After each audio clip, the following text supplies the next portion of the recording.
Hi, do you know my name? I don't.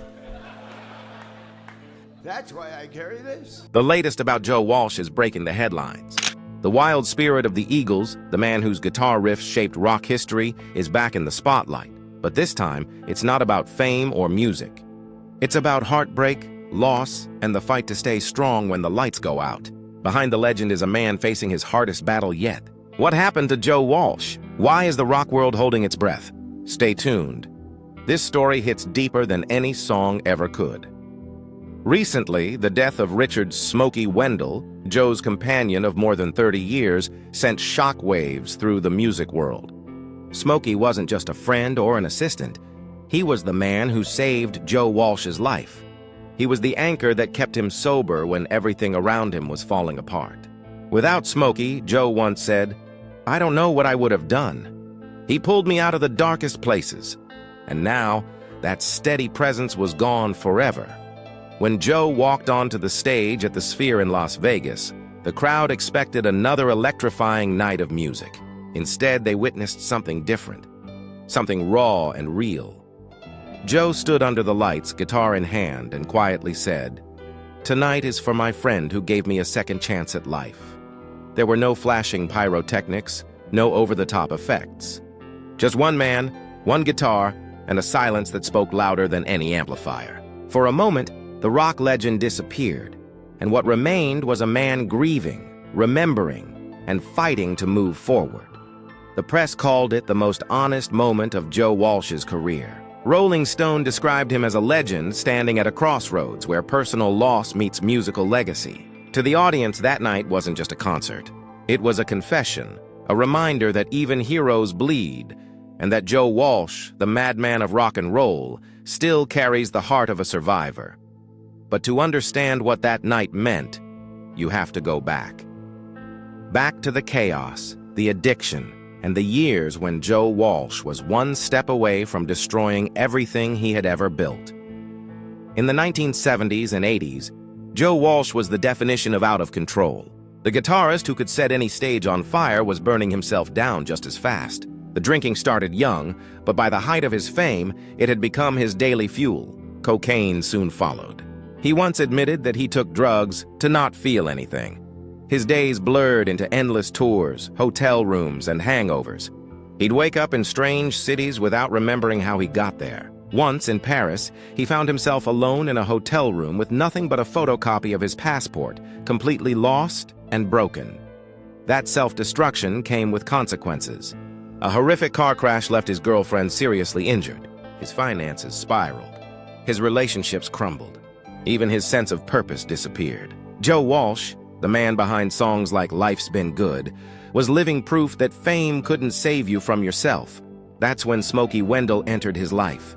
At first, Smokey was hired for one purpose: keep Joe away from drugs.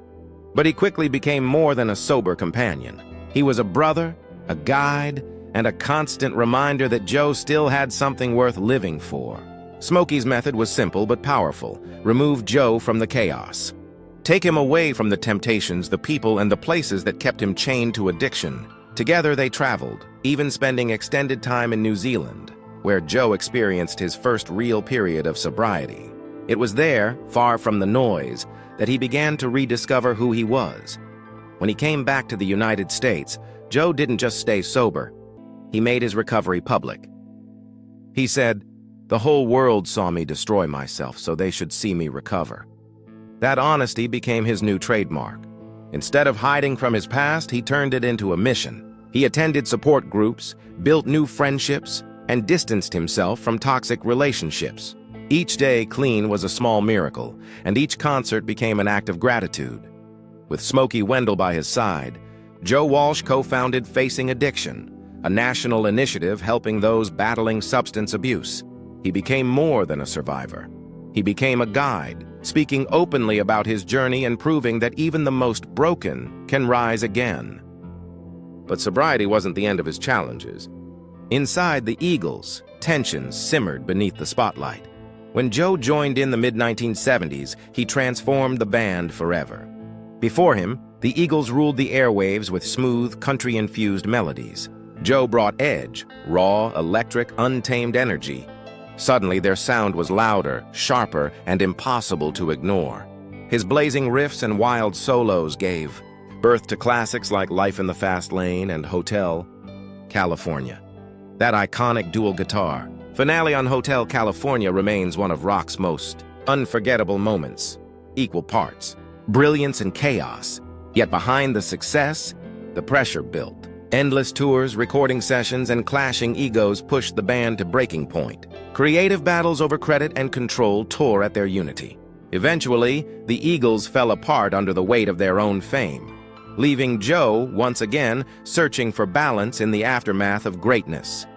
Years later, when they reunited, something had changed.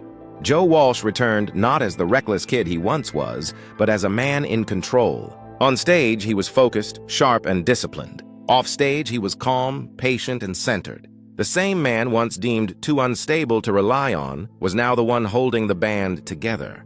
Sobriety had transformed him, not just as a musician, but as a person. By 2025, Joe Walsh stood once again under the lights of the Sphere in Las Vegas, performing with the Eagles for sold-out crowds night after night. But this wasn't the same kind of stage he was used to. The Sphere is a technological marvel. 360-degree visuals, ultra-precise sound, and an immersive experience that leaves no room for mistakes. For a man who built his reputation on wild solos and improvisation, it was intimidating. Everything was too perfect, he said once. There was no space to get lost in the music. But in time, Joe adapted. He learned to merge old-school heart with modern precision. His performances became tighter, more controlled, yet still filled with the same raw emotion. Every note was deliberate, every gesture meaningful. The crowd still saw the fire, but they also saw the wisdom. A man who had learned to master both chaos and silence. Off stage, though, Joe's life told a quieter story.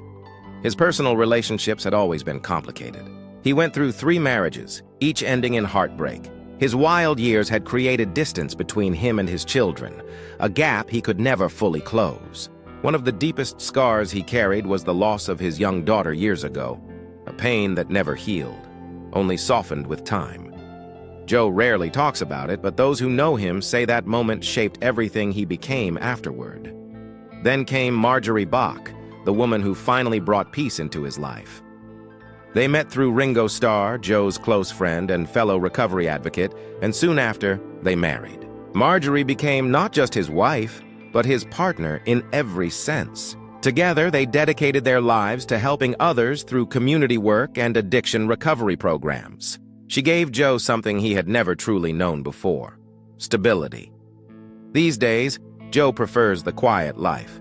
He avoids the party scene, keeps his distance from industry chaos, and focuses on family and service. Fame, he says, is great for music, but terrible for real relationships. So, he keeps that world separate. When he's not touring, he's home, reading, writing, or planning charity events. That simplicity, that peace, is what keeps him grounded. But even at 77, Joe Walsh isn't slowing down. The Eagles' residency at the Sphere continues to sell out, with fans of all ages coming to see the man who helped define rock and roll. Yet behind the roaring crowds, Joe is quietly planning something special, a project called Vet 2025 in his hometown of Wichita. It's more than just a concert.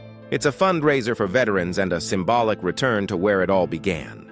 For Joe, going home feels like closing the circle, bringing his journey full circle, from chaos to clarity, from destruction to redemption. He hasn't called it a farewell show, but everyone senses it might be. The tone of his words, the weight in his music, and the reflection in his interviews all hint at a man preparing to step into a quieter chapter. But true to who he is, Joe won't make a big announcement. He doesn't need a farewell tour or a headline to mark the end. He'll just keep playing until he feels it's time to stop. And when that moment comes, he'll walk off stage quietly, guitar in hand, knowing he gave the world everything he had. Because for Joe Walsh, the real encore isn't the fame, it's survival. He's living proof that even after the crash, you can still rise, rebuild, and play your own redemption song. As the lights fade at the Sphere in Hotel California echoes one last time, remember, legends don't disappear. They evolve. If this story inspired you, hit like, share it with every rock fan you know, and subscribe for more untold journeys of music's greatest survivors. Thanks for watching.